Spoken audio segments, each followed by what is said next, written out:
At my granddaughter's wedding, I found my photo in the trash behind the ballroom. I didn't scream. I didn't ask for an explanation. I simply picked up the broken frame, brushed a wilted white rose petal from the glass, and carried it back inside as though nothing had happened. No one noticed. Hours later, someone finally realized what had disappeared. By then, it was already too late. I'm glad you're here. Stay with me until the very end, and tell me in the comments what city you're watching from. It always amazes me to see how far these stories travel, and how many people understand the quiet pain that families sometimes hide behind beautiful smiles. I've always believed weddings were meant to celebrate not just two people, but every hand that helped build the family standing in that room, especially grandparents, especially the ones who spent a lifetime holding everyone together. That's why I spent nearly an hour getting ready that Saturday morning. At 69, I no longer cared about expensive dresses or keeping up with fashion, but I still believed in showing respect for important moments. I chose a dusty lavender dress that my late husband, Everett, had bought for our 40th wedding anniversary. He used to say the color made my silver hair sparkle in the afternoon sunlight. The dress still fit. Not perfectly, but well enough to remind me of happier years. I fastened the small pearl earrings he'd surprised me with one Christmas, slipped my wedding band back onto my finger, as I always did on special family occasions, and stood quietly in front of my bedroom mirror. For Marin, I whispered. My beautiful girl. Marin wasn't simply my granddaughter. For much of her childhood, she had been my shadow. When Gideon was struggling to build his architecture firm and Celine was traveling constantly for work, it was my little white house that Marin ran into every afternoon after school. I packed her lunches, helped with science projects, sat through piano recitals, held her hand after her first heartbreak. Every birthday cake she remembered from childhood had come from my kitchen. Every Halloween costume had been stitched together on my old sewing machine. When people complimented the confident young woman she'd become, I never took credit. I simply thanked God for giving me enough years to watch her grow. That morning, I tucked a handwritten letter into my purse. Not money, not jewelry, just 3 pages telling her how proud her grandfather would have been. I hoped she'd read it after the reception, when the music had faded and the excitement settled into memories. Outside, the October air carried just enough chill to remind everyone that summer had finally surrendered. The ballroom sat beside a small lake outside Asheville, its tall windows reflecting brilliant shades of amber and crimson. Everything looked breathtaking. White roses lined the entrance. Crystal chandeliers shimmered above polished marble floors. A string quartet rehearsed softly near the staircase. Young couples laughed. Children chased one another across the courtyard. The entire place looked like something from a magazine. I smiled to myself. Marin deserved every beautiful moment. As I walked toward the entrance, I noticed something odd. No one from the family was outside greeting guests. Usually Celine loved orchestrating every arrival, making sure photographers captured every hug and every happy tear. Instead, 2 event staff members welcomed me politely before returning to their clipboards. I told myself not to read too much into it. Wedding mornings were chaotic. People forgot things. Schedules changed. Inside, I searched for the familiar display every family wedding seemed to have these days. Tables filled with framed photographs, childhood memories, anniversary portraits, generations connected by smiling faces. I looked around slowly. There were photographs of Marin as a baby, photos from high school, college graduation, family vacations, holiday dinners. There was even a framed picture of Celine's parents dancing at their 50th anniversary. I smiled. Then, I realized something. I couldn't find a single photograph of myself. Not one. I paused for only a second. Perhaps there simply wasn't enough room. Perhaps another display had been placed somewhere else. I refused to let a small disappointment overshadow Marin's wedding day, so I kept smiling. I congratulated relatives, complimented the flowers, accepted warm embraces from guests I hadn't seen in years. No one seemed to notice the tiny question quietly growing inside my heart.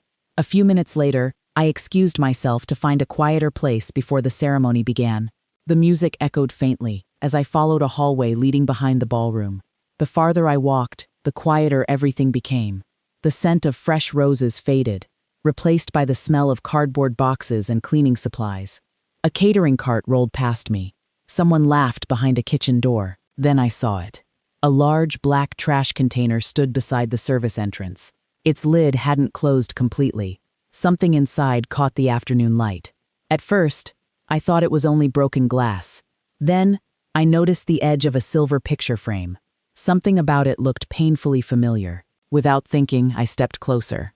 I reached down, and when I turned the frame over, I was staring into my own smiling face. Part 2. For a moment, I couldn't breathe. The smiling woman behind the dusty glass looked so happy. Her silver hair caught the sunlight. One hand rested on little Marin's shoulder. The other held a birthday cake covered in pink frosting. I remembered that day instantly. Marin had just turned 8. She'd insisted I make the cake myself because she said no bakery in North Carolina could frost roses the way Grandma did. She'd hugged me so tightly that afternoon my glasses had nearly fallen off. Now that same photograph lay beneath crushed flower stems, empty water bottles, and torn wrapping paper. I stared at it for several long seconds, not because of the frame, because of what someone had decided it represented. Trash. Carefully, I brushed away a streak of dirt with my fingertips. The glass wasn't broken after all, only smudged. I straightened the bent corner of the silver frame as though I were fixing something much more important than a piece of decoration. Footsteps echoed behind me. "Oh," a young woman's voice stopped short. I'm so sorry." I turned slowly. She couldn't have been older than 30. Her black suit identified her as part of the wedding planning team. A clipboard rested awkwardly against her chest. She looked at me, then at the photograph, then back at me again. "I'm sorry," she repeated quietly. I didn't know whose picture it was. I offered her a small smile. "It's all right." But neither of us believed those words. She hesitated. I could almost see the argument happening inside her mind. Say nothing, or tell the truth. Finally, she lowered her voice. "I shouldn't be saying this." I waited. The display looked different during rehearsal yesterday. I looked at her without speaking. There were more family photographs.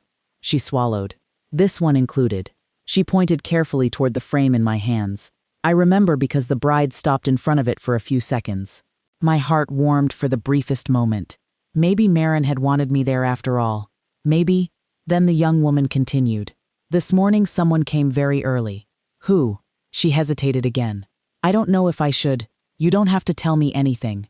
She looked relieved for a second. Then guilt returned almost immediately. They asked us to remove several photographs before the guests arrived. Several, not one. Several. I looked back down at the frame. Was this one damaged? She shook her head. "No, ma'am. It was in perfect condition." "Were all the removed photographs thrown away?" She looked toward the dumpster. I assumed someone would collect them later." Silence settled between us. Only the distant sound of violins drifted through the service hallway. I nodded gently. "Thank you." She looked surprised. "Aren't you angry?" I thought about that question. Was I? Perhaps. But anger wouldn't change what had already happened. "I've lived long enough," I said softly, "to know that people usually tell you who they are. They just don't always use words." The young woman's eyes filled with sympathy. "I'm really sorry." "I know." She walked away slowly. Halfway down the corridor, she stopped. Without turning around, she said something that stayed with me for a very long time. It didn't seem like an accident. Then she disappeared through the kitchen doors. I stood there alone. The reception music drifted faintly through the walls. Someone inside laughed. Champagne glasses clinked together. Life continued only a few yards away. I slipped the photograph carefully under my arm and walked back toward the ballroom. No one noticed where I'd been. Guests were still arriving. The florist adjusted white roses near the entrance. Waiters carried silver trays filled with sparkling water and champagne. Everything looked flawless. Exactly the way expensive weddings are supposed to look. I smiled at cousins I hadn't seen in years. I hugged an elderly neighbor who remembered Everett. I complimented the string quartet. If anyone looked closely, they might have noticed that I never once put the photograph down. Near the entrance, I finally spotted Celine. She wore an elegant ivory gown reserved for the mother of the bride. Every strand of her dark hair rested perfectly in place. She greeted guests with effortless charm, kissing cheeks, shaking hands, thanking everyone for coming. She looked like the picture of grace. When our eyes finally met across the room, her smile hesitated, just for a fraction of a second. Then she noticed the frame in my hands. Something flickered across her face. Not surprise, recognition. It vanished almost immediately. She recovered with practiced ease and walked toward me. "There you are, Corinne." Her voice sounded warm enough for anyone nearby to admire. "I've been wondering where you went. I needed a little fresh air." She glanced at the photograph. "Oh, I didn't realize someone had left that back there." Someone. Not they, not the staff. Just someone. I watched her carefully. "It's a lovely picture."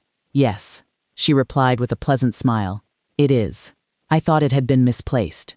Misplaced. Such an interesting choice of words. Not discarded. Not thrown away. Misplaced. "I suppose these busy mornings can be chaotic," she continued. "So many decorations. So many boxes. So many things happening all at once." She wanted me to believe it had all been a simple mistake. Maybe another version of me would have accepted that explanation. The version who always gave everyone the benefit of the doubt. The version Everett used to call too kind for her own good.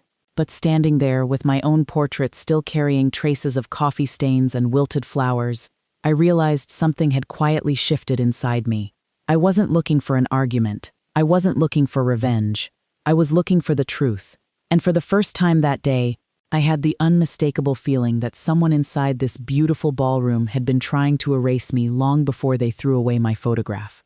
Part 3. Celine rested her hand lightly on my arm. "Come on," she said with another polished smile. "Everyone's waiting inside." I nodded. "Of course." She walked beside me through the ballroom doors, greeting guests every few steps as though nothing unusual had happened. I noticed something I had never paid attention to before. Celine smiled differently depending on who was standing in front of her. For old family friends, her smile was warm. For business associates, it was confident. For photographers, it became almost perfect. And for me, it disappeared the moment no one was looking. I carried the framed photograph against my side without saying another word. No one asked why. Perhaps they assumed I had brought it from home. Perhaps they simply didn't notice. Either way, I was grateful. The ceremony was scheduled to begin in 20 minutes. Guests slowly filled the ballroom, admiring the elegant decorations. The room glowed beneath crystal chandeliers. Hundreds of white roses surrounded the aisle. Soft candlelight reflected across polished floors. Everything had been designed with extraordinary attention to detail. Everything, except one thing: family history. Near the entrance stood a long display of photographs arranged from childhood to adulthood. I walked toward it again. This time, I looked more carefully. There was Marin as a newborn wrapped in a pink blanket. Marin's first day of kindergarten, her high school graduation, college acceptance, family vacations in Colorado, Christmas mornings, beach trips, birthdays. There were dozens of photographs, yet something felt strangely incomplete. I leaned closer. My smile slowly faded. It wasn't just that I wasn't in the pictures. Entire years of Marin's childhood seemed to have vanished. Years I remembered vividly. The years when she practically lived at my house. I remembered every Friday afternoon she'd race through my front door with a backpack bigger than she was. "Grandma!" she always shouted before she even reached the porch. I'd already have chocolate chip cookies cooling on the counter. She'd tell me about school while stealing cookie dough with the same little grin she inherited from Everett. Where were those photographs? I knew they existed. I had taken dozens myself. There had been piano recitals, county fairs, 4th of July picnics, Halloween costumes, science fairs, every milestone. None of them were here. Instead, those years had been replaced with newer photographs, professional portraits, vacation pictures, smiling images that made it seem as though Marin's life had always revolved around the family standing here today. My chest tightened, not from anger, from confusion. How many pictures had been removed? I stepped back and continued looking. Then I noticed something else. Every photograph featuring Celine's side of the family had been enlarged. Professional frames, premium printing, perfect lighting. Even distant relatives appeared more than once. Meanwhile, Everett appeared only a single time. A small wedding photograph no larger than my hand. I stared at it. 46 years of marriage, reduced to one tiny frame in the corner. A voice interrupted my thoughts. "Beautiful display, isn't it?" I turned. It was one of Everett's oldest friends, Harlan Sloan. At 72, Harlan still stood tall despite the cane he now carried. He smiled warmly. "Corinne, it's good to see you. You too, Harlan." He looked toward the photographs. "I thought there'd be more of Everett." "So did I." He frowned slightly. "You know." He adjusted his glasses. "I could have sworn there used to be an old camping picture. The one where Marin caught her first fish. I looked at him. You remember that? He chuckled. Of course. Everett showed that picture to everyone. He kept it in his office for years. I searched the display again. It wasn't there. Neither were the Thanksgiving pictures from my dining room. Neither were the Christmas mornings around Everett's fireplace. Neither were the birthdays celebrated in my backyard. Those memories hadn't disappeared with time. Someone had removed them. Harlan studied the display for another moment. It feels... He searched for the right word. Edited. The word lingered between us. Edited. Not incomplete. Not forgotten. Edited. I looked around the ballroom once more. Guests admired flowers. Children laughed. Music floated gently through the room. No one else seemed to notice what was missing, because they hadn't lived those memories. Only I had. Harlan lowered his voice. Everett would have hated this. I smiled sadly. He believed family stories belonged to everyone. Harlan nodded. He used to say, photographs tell children where they came from. I looked back at the display. Maybe that was exactly why someone had changed it. If enough photographs disappeared, eventually, people would believe another version of the past. One where I had simply never been there. Before I could say another word, the ballroom lights dimmed slightly. A member of the event staff walked toward the stage. Ladies and gentlemen, she announced with a cheerful smile. In just a few moments, we'd like everyone to direct your attention to our family tribute presentation before the ceremony begins. A slideshow. Hundreds of guests turned toward the enormous screen. I felt the framed photograph grow heavier in my hands. For reasons I couldn't explain, I suddenly wasn't sure I wanted to see what was about to appear on that screen.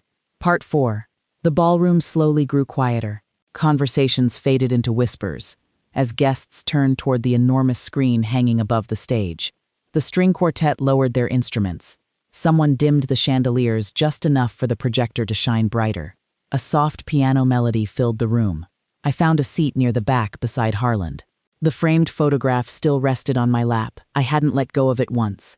Ladies and gentlemen, the MC announced with a bright smile, before today's ceremony, we'd like to celebrate the beautiful journey that brought Marin and Callum here. Applause spread across the room. The first photograph appeared. A newborn wrapped in a pink blanket. Then another. A smiling toddler taking her first steps. The audience let out quiet laughs as baby pictures faded into elementary school memories. Marin covered her face playfully while Callum laughed beside her. For a few moments, I smiled too. No matter what had happened behind the ballroom, this was still my granddaughter's wedding. She deserved happiness. The slideshow continued. Kindergarten, dance recitals, middle school, family vacations, graduation. Each image dissolved gently into the next. Beautiful, professional, perfect. Too perfect. I sat a little straighter. Something felt wrong. The years were passing too quickly. Entire chapters of Marin's childhood seemed to disappear between one photograph and the next. I knew those missing years better than anyone. Those were the years Gideon worked late nearly every evening. Those were the years Celine traveled almost every week. Those were the years Marin spent more nights in my home than in her own bedroom. She had her own toothbrush in my bathroom. Her favorite blanket stayed folded at the foot of my guest bed. She called my kitchen, our kitchen. Yet none of those memories appeared. Not one sleepover. Not one Christmas cookie we baked together. Not one piano lesson. Not one science fair. Not one birthday party in my backyard. The audience couldn't know what was missing. They could only watch what appeared on the screen. But I knew. And suddenly every transition felt intentional. Harlan leaned slightly toward me. Do you see it too? I nodded without taking my eyes off the screen. They skipped almost 5 years. So it wasn't just my imagination. No. His jaw tightened. It isn't. Another photograph appeared. Marin at 16, standing beside Celine, both smiling beneath autumn leaves. I remembered taking that picture. Only, that wasn't the original. I remembered exactly where everyone had been standing. I had been on Marin's other side with one arm around her shoulders. The original photograph had included the 3 of us. Now only 2 remained. The crop was flawless. Anyone seeing it for the first time would never know another person had once stood there. My fingers tightened around the edge of the frame on my lap. 1 picture could be an accident. 2 pictures might be coincidence. An entire childhood. That required planning. The slideshow reached college graduation, family dinners, holiday celebrations, engagement photographs. Again and again, the same pattern repeated. Whenever I remembered being there, I wasn't. The room applauded as the final image appeared. Maren and Callum standing beneath a sunset, holding hands. The words "Forever Begins Today" faded onto the screen. Everyone clapped. Some guests wiped away happy tears. The lights brightened once more. People stood, smiling and chatting about how beautiful the presentation had been. Only I remained seated. Harland looked at me carefully. "You all right?" "I will be." He followed my gaze toward the stage. "I've known you for almost 50 years, Corinne." I managed a faint smile. "I know. And I've seen enough courtroom documentaries with my wife to recognize edited photographs." A quiet laugh escaped me. "That may be the strangest compliment I've ever received." It wasn't meant as one. His expression turned serious. It was deliberate. Before I could answer, a voice called from behind us. "Mrs. Whitlock?" I turned.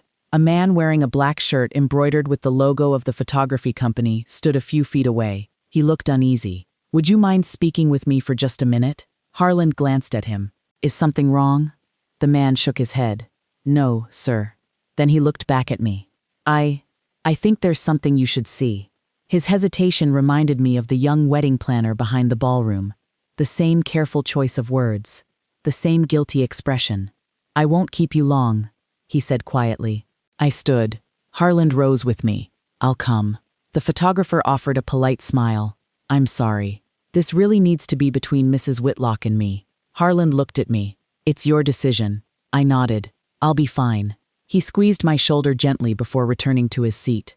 The photographer led me away from the ballroom, down a hallway lined with floral arrangements and equipment cases. For several moments, neither of us spoke.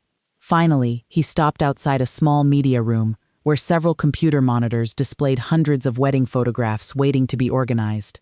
He closed the door behind us. Then he took a slow breath. "Mrs. Whitlock, I've been editing wedding photographs for almost 15 years. I've never done this before." He reached into his camera bag and removed a small external hard drive. Holding it carefully, he looked directly into my eyes. "I think someone changed much more than a slideshow today." Part 5. The photographer set the hard drive gently on the desk between us. "My name is Nolan Pierce," he said. "I've worked weddings for almost 15 years. I nodded. "I've never had a reason to question a client's requests before today." His voice remained calm, but I could hear the hesitation behind every sentence. He wasn't trying to create drama. He was trying to decide how much he should say. I looked around the small editing room. Several computer monitors displayed hundreds of photographs from that morning. Bridesmaids laughing while having their hair done. Callum adjusting his tie. The flower girls chasing each other through the hallway. Small moments that guests would never see. The room smelled faintly of coffee and warm electronics. Outside, I could still hear the distant sound of music from the ballroom. Life was continuing without us. Nolan connected the hard drive to his laptop. "I shouldn't keep you long. I just think you deserve to know what happened." The screen lit up. Folders appeared one after another. "Getting ready." "Ceremony." "Reception." "Family tribute." He clicked the last folder. Dozens of image files filled the screen. "This is the slideshow that played a few minutes ago." Then he opened another folder. Its name caught my attention immediately. Original selection. I looked at him. "Why are there 2 folders?" He folded his hands together. "Because there were 2 versions." He opened the first file. It was one of the photographs from the slideshow. Maren at 16, standing beneath bright autumn trees. The version I had just seen on the ballroom screen. Then he clicked another file. The same photograph appeared. But this time, I was standing beside her. One arm rested around Maren's shoulders. She was leaning against me, laughing so hard her eyes were closed. I remembered that afternoon. We had spent hours picking apples at a small orchard outside Hendersonville. Everett had taken the picture just before sunset. For a long moment, I couldn't speak. Nolan quietly clicked another photograph. Christmas morning. The slideshow version showed Maren opening presents beside her parents. The original included me sitting on the floor, handing her the small wooden rocking horse Everett had built in his workshop. Another click. High school graduation. Again. I had disappeared. Another Thanksgiving dinner. Gone. Another. Family vacation. Gone. Every original photograph told one story. Every edited photograph told another. Nolan finally closed the folder. I counted them. Counted what? The changes. He looked almost embarrassed to answer. 43 photographs. I stared at him. 43? He nodded. Some were cropped. Some were replaced. A few were removed completely. The number settled heavily in the room. 43. No one accidentally edits 43 family photographs. Someone had gone through them one by one, patiently, deliberately, almost lovingly, as if erasing a person could somehow rewrite the past. I looked down at my wedding band. Everett used to tell me that memories lived in people, not photographs. He was right. But photographs helped remind people whose memories mattered. Nolan opened his email. I debated whether I should even show you this. He clicked a message. The sender's name had already caught my eye before he opened it. Celine Whitlock. The message was short, professional, polite. There was nothing openly cruel about it. Please use the updated image selections for the family tribute presentation. We want the slideshow to reflect the family's current vision. Current vision. Such harmless words, yet they suddenly felt much heavier. I assumed she simply preferred different photographs, Nolan said. Clients request changes all the time, so I didn't question it. He paused. Until this morning. What changed? He hesitated. One of my assistants accidentally opened the original slideshow while we were setting up. We noticed how different it looked. He looked directly at me. Then we saw the revised version. And, he stopped. I don't know how to explain this. Try. He took a slow breath. In every photograph where you disappeared, someone had been very careful. There weren't any rough edits. No empty spaces. No obvious cropping. It was as if the photographs had always looked that way. I nodded slowly. Who had access to these files? Only me. And the person who approved the final slideshow. He didn't need to say her name. We both already knew. Silence settled over the room. Finally, I asked the question that had been growing inside me ever since I found my photograph in the trash. Did my granddaughter approve these changes? Nolan looked down at the keyboard. His answer didn't come quickly. I honestly don't know. That was the first hopeful thing I had heard all afternoon. He wasn't protecting anyone. He simply didn't know. Maybe Marin had never seen the original slideshow. Maybe she trusted someone else to handle everything. Or maybe... The thought stopped there. Because assumptions had a way of becoming lies if you held onto them too tightly. Nolan safely disconnected the hard drive. I've already made copies of both versions. I wasn't sure why. I just felt I should. He handed me a small envelope. Inside was a flash drive. I think these belong with you now. I looked at the tiny device resting in my palm. It weighed almost nothing. Yet somehow, it felt heavier than the picture frame I had carried all afternoon. Outside the media room, applause suddenly erupted from the ballroom. The ceremony was about to begin. I slipped the flash drive into my purse beside the letter I had written for Marin that morning. One represented the memories we had shared. The other, the memories someone had tried to erase. As I reached for the doorknob, Nolan spoke one final time.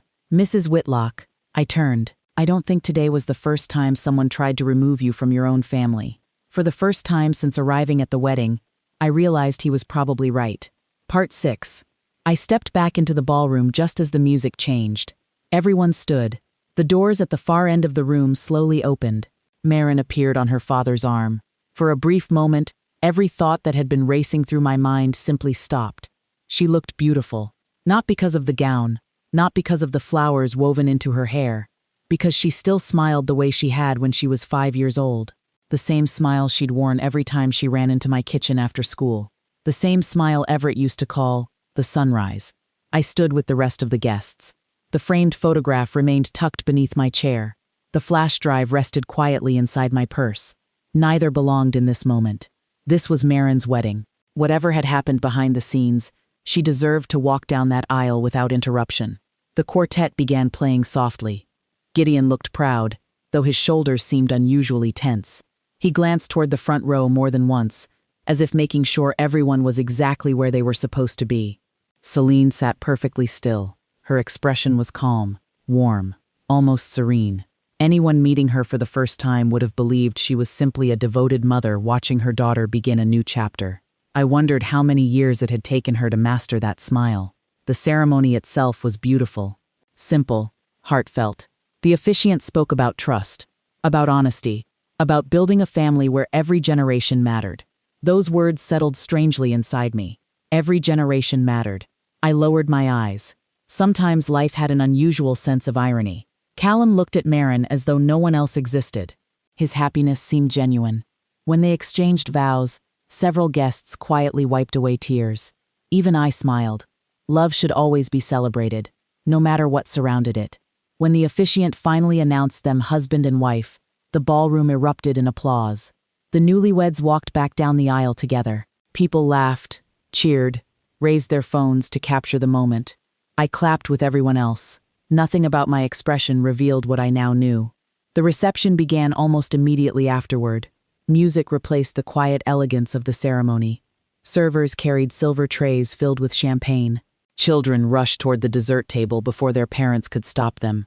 The ballroom came alive again. I slipped the photograph back into my hands before anyone noticed it beneath my chair. Harlan found me near one of the windows overlooking the lake. "How are you holding up?" "I'm still standing." He smiled gently. Everett would have said that's usually enough. I laughed quietly. Yes, he probably would have. Harlan looked toward the dance floor where Marin and Callum greeted guests. "Have you spoken to Marin?" "Not yet." "You should." "I will, but not today." He studied me carefully. "You're protecting her. I don't know what she knows. And until I know, I won't let this become the memory she carries from her wedding." Harlan nodded slowly. That's exactly what Everett would have done. Perhaps. Or perhaps Everett would have confronted the entire room before dinner. He had always been far braver than I was. Still, patience had carried me through 69 years of life. There was no reason to abandon it now. A few minutes later, Marin hurried across the ballroom toward me. Her cheeks glowed with happiness. "Grandma!" Before I could say a word, she wrapped both arms around me. The embrace was exactly the same as it had always been. Tight, warm, completely genuine. "You came." I smiled. I wouldn't have missed this. She pulled back just enough to study my face. "I've barely had 2 minutes with you all day." "I know. I'm sorry." She looked over her shoulder as someone called her name. "This day has been completely crazy. I can see that." Then she noticed the silver frame in my hands. "Oh," her smile softened. "I remember that picture. So do I. I loved that birthday. So did I." She reached out and gently touched the edge of the frame. "I haven't seen this in years." Something inside me shifted. She hadn't asked why I was carrying it. She hadn't said she'd seen it displayed earlier. Instead, she spoke as though it had disappeared long ago. Before I could ask anything, another voice interrupted. "Marin!" Celine stood several yards away beside the head table. The smile on her face remained perfectly pleasant. "The photographer needs you." "Coming?" Marin squeezed my hand. "Don't leave before we dance together." "I won't, I promise." She kissed my cheek and hurried away. I watched her go. There hadn't been the slightest hint of guilt in her eyes. Only joy. Only excitement. Only the overwhelming happiness of a bride trying to greet 200 guests at once. Harlan quietly stepped beside me again. "Well, I don't think she knows." "What makes you say that?" "Because she remembered the picture." He nodded thoughtfully. "And because she looked at you the same way she always has." "Exactly. Love leaves traces that are difficult to fake. If Marin had willingly erased me from her life, I believed I would have seen it." Across the ballroom, Celine was speaking with Nolan, the photographer. Their conversation lasted only a few seconds. But I noticed something. Nolan listened, then slowly shook his head. Celine's smile never disappeared. She simply nodded and walked away. Nolan remained where he was. For the briefest moment, our eyes met across the crowded ballroom. He didn't smile. He didn't wave. He simply gave the smallest shake of his head, as though warning me something wasn't over yet. I followed Celine with my eyes. She disappeared through a side door leading toward the private offices behind the ballroom. Less than a minute later, Gideon quietly excused himself from a conversation with Callum's parents and followed her. Neither of them noticed that I had seen, and something deep inside me whispered the same thought that had been growing stronger all afternoon. Whatever they were discussing, they hadn't planned for me to still be carrying that photograph. Part 7. I waited exactly 1 minute before I followed them, not because I wanted to overhear a private conversation, because after everything I'd seen that afternoon, I no longer believed in coincidences. The hallway behind the ballroom was much quieter than before.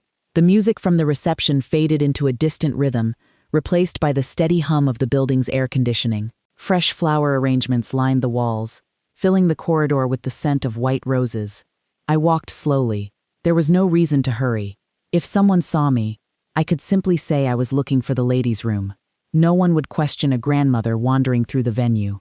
As I approached the private offices, I heard voices, not shouting, not arguing, just low enough that I couldn't make out every word. Then one sentence reached me clearly.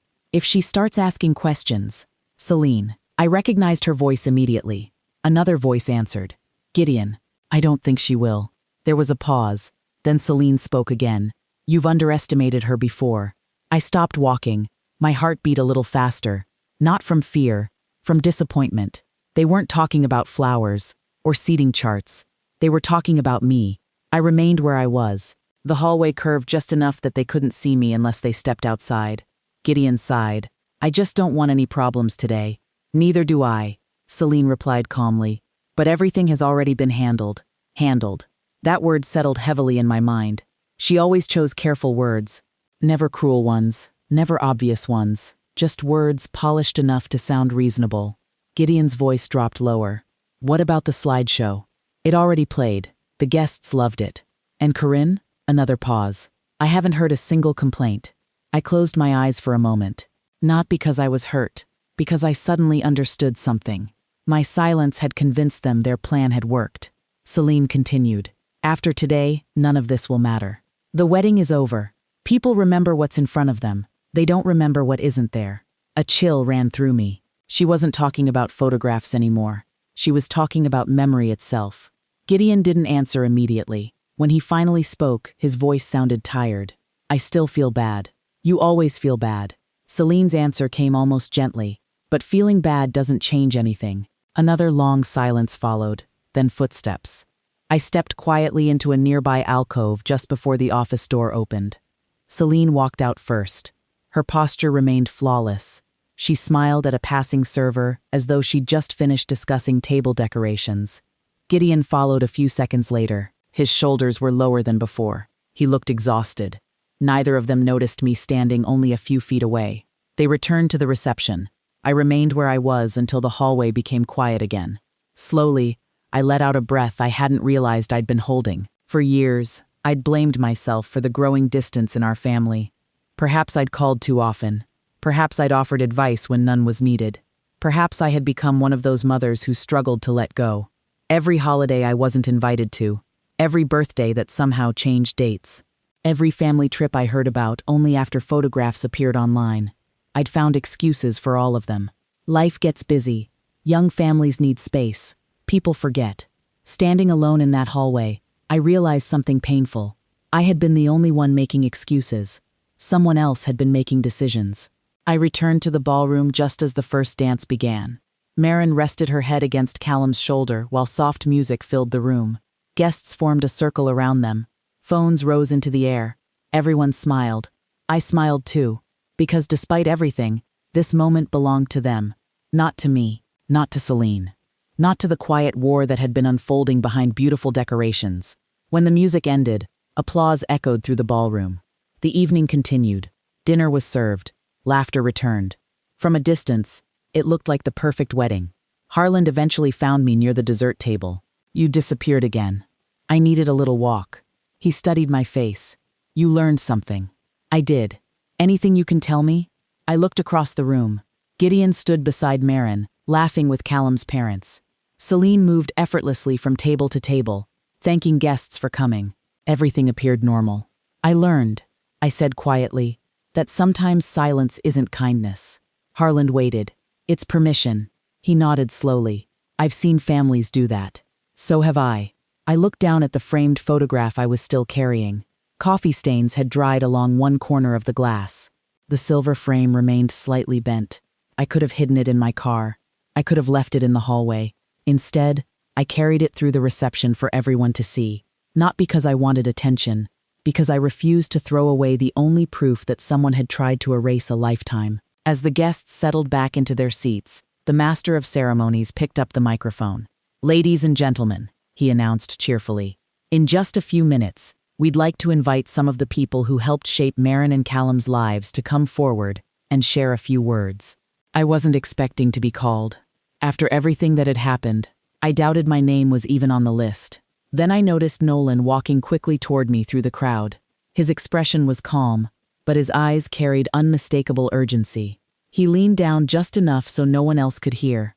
"Mrs. Whitlock, I think you should check your purse. I don't remember putting anything else in there." "You didn't." He glanced briefly toward Celine before looking back at me. "Someone did." Part 8. I looked at Nolan. "I don't remember putting anything else in there." "You didn't," he repeated quietly. "Someone slipped it into your purse while everyone was watching the first dance." His eyes moved briefly across the ballroom before returning to me. I saw it happen. Who? I couldn't see clearly. There were too many people between us. But whoever it was knew exactly which purse belonged to you. I thanked him with a small nod. He walked away before anyone noticed we'd been talking. The ballroom buzzed with conversation again. Guests laughed over dinner. Glasses clinked. Someone near the dance floor started chanting for the newlyweds to kiss again. Everything sounded perfectly ordinary. I slowly opened my purse beneath the table. The flash drive Nolan had given me was still there. So was the handwritten letter for Marin. But there was something else. A small cream-colored envelope. No name, no handwriting, nothing on the outside. I slipped it into my lap without opening it. Whatever was inside could wait. Not here, not with 200 guests surrounding us. A moment later, the master of ceremonies returned to the microphone. "We'd now like to invite a few family members to share some memories of the happy couple." Applause filled the room. Celine stood first. She walked gracefully toward the stage, accepting the microphone with effortless confidence. "I promised myself I wouldn't cry today," she began, smiling as the guests laughed softly. She thanked Callum's parents. She thanked friends. She thanked everyone who had helped create such a beautiful celebration. Then she said something that made me lower my eyes. "Marin has always been surrounded by people who encouraged her independence. I've always wanted her to build her own life." The guests nodded. Several smiled warmly. It was a lovely speech, carefully written, thoughtfully delivered, and somehow completely empty. Not once did she mention Everett. Not once did she mention the grandparents who had helped raise Marin. Not once did she acknowledge the years before success, vacations, and elegant receptions. When she finished, the ballroom erupted into applause. She returned to her seat with that same flawless smile. The MC invited 2 more speakers. Callum's father shared a funny childhood story. One of Marin's college friends talked about how the couple had met. The room filled with laughter again. Then something unexpected happened. Marin stood. She leaned toward the MC and whispered something. He looked surprised. Then he smiled. "Before we continue," he announced, "the bride has one more person she'd like to hear from." My heart skipped. Surely, no. There were many relatives in the room. An aunt, an uncle, perhaps one of Callum's grandparents. The MC looked toward the back of the ballroom. "Mrs. Corinne Whitlock." For a second, I didn't move. The room became strangely quiet. Every face turned toward me. Marin smiled from the head table. "Grandma, I know you hate microphones." The guests laughed gently. "But if anyone taught me what family means, it was you." A warmth spread through my chest so suddenly that it almost hurt. Across the room, I saw Celine's smile falter, only for an instant. But this time I noticed. Gideon looked equally surprised, almost confused, as though he hadn't expected this either. I stood slowly. The framed photograph rested against my chair.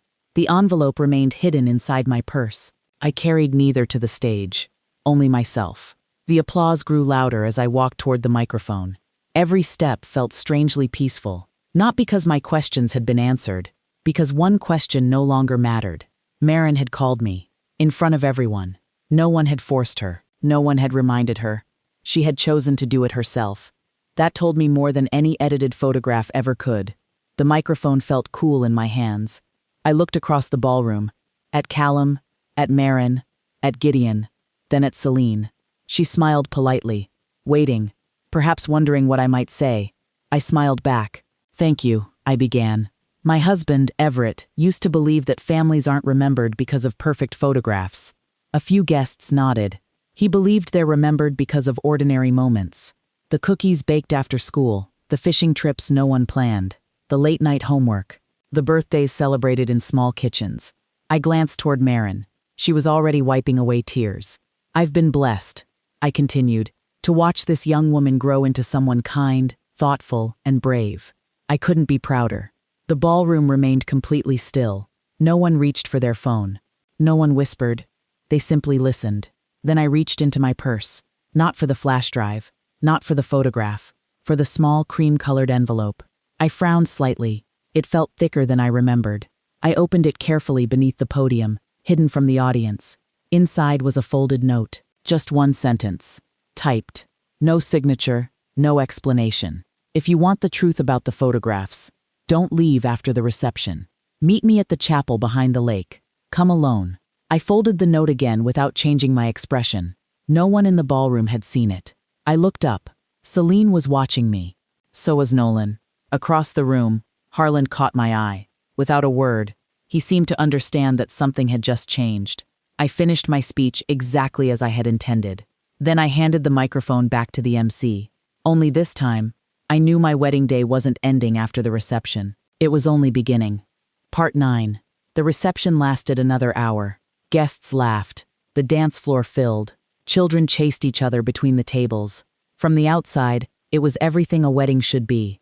Inside my purse, the folded note felt heavier with every passing minute. When Marin and Callum were surrounded by friends for one last round of photographs, I quietly slipped out through the side doors. The evening air was cool. The sun had already disappeared behind the mountains, leaving the lake wrapped in soft shades of blue and gold. A narrow stone path led toward the small chapel at the edge of the property. It wasn't being used for the ceremony anymore. It stood empty now, peaceful. I walked slowly. The framed photograph rested against my side. I still hadn't let it go. When I reached the chapel, someone was already waiting. It wasn't Celine. It wasn't Gideon. It was Tessa, the young wedding planner. She stood near the wooden doors, holding a storage box in both hands. "I wasn't sure you'd come," she said quietly. "I almost didn't." She looked down at the box. "I'm sorry. I should have spoken sooner." "You spoke when you were ready." Her eyes filled with relief. She opened the box. Inside were dozens of framed photographs. I recognized them immediately. Christmas mornings, birthday parties, camping trips, school plays, Thanksgiving dinners. Everett teaching Marin how to bait a fishing hook. Me helping her decorate Christmas cookies. The photograph from the orchard. The one Nolan had shown me. None of them had been thrown away. They had simply been removed. "I found these this morning," Tessa said. They were in a storage room with decorations that weren't being used. They were labeled, "Do not display." She swallowed. "I thought someone had changed their minds. But after I saw your picture in the trash," she looked away. "I realized it wasn't an accident." I gently picked up one of the frames. Marin couldn't have been more than 6 years old. She was asleep on Everett's shoulder after a 4th of July picnic. I remembered carrying her to the car that night, because she refused to wake up. Some memories never leave you, no matter how many photographs disappear. "I wanted to give these back to you," Tessa said. "They belong with your family." I smiled softly. "They already do." Footsteps echoed behind us. We both turned. Marin stood at the end of the chapel path, still wearing her wedding gown. Callum walked beside her. A few steps behind them came Gideon, Harlan, and finally, Celine. No one spoke at first. Marin looked at the open box, then at the photograph in my hands. "What is all this?" Tessa looked at me. I nodded. She deserved the truth. Tessa took a slow breath. These photographs were removed before the wedding. They were never displayed. Silence settled over the chapel grounds. Marin frowned. "Removed? Why?" No one answered. Her eyes slowly moved toward her mother. "Mom?" Celine's perfect composure finally cracked. "It wasn't meant to hurt anyone. It was only—" She searched for the words. "A design decision." No one believed that, not even Gideon. He lowered his head. I knew she wanted fewer photographs. His voice barely rose above a whisper. But I never knew. He looked at the box. "I never knew this." Marin stared at him. "You knew pictures were removed?" I thought it was just to simplify the display." Her eyes filled with tears. "You removed Grandma from my wedding?" Celine stepped forward. "I wanted the presentation to focus on your future." Marin shook her head. "My future doesn't exist without my past." The words hung in the evening air. Simple, honest, impossible to argue with. She walked toward the box. One by one, she lifted the missing photographs. She laughed through her tears. "I remember this one." She held up the picture from the orchard. "Grandma?" "You baked apple pie that night." I smiled. "You ate 3 slices." Callum chuckled softly. "I've heard that story." "There were actually 4 slices," I admitted. Everyone laughed. Even Gideon. Only Celine remained silent. Marin carried the photographs toward me. I'm so sorry. I gently touched her cheek. You don't need to apologize for something you didn't know. She wrapped her arms around me, exactly as she had when she was a little girl. The same hug, the same warmth. Some things survive every attempt to erase them. Gideon finally stepped closer. I'm sorry too, Mom. I should have asked more questions.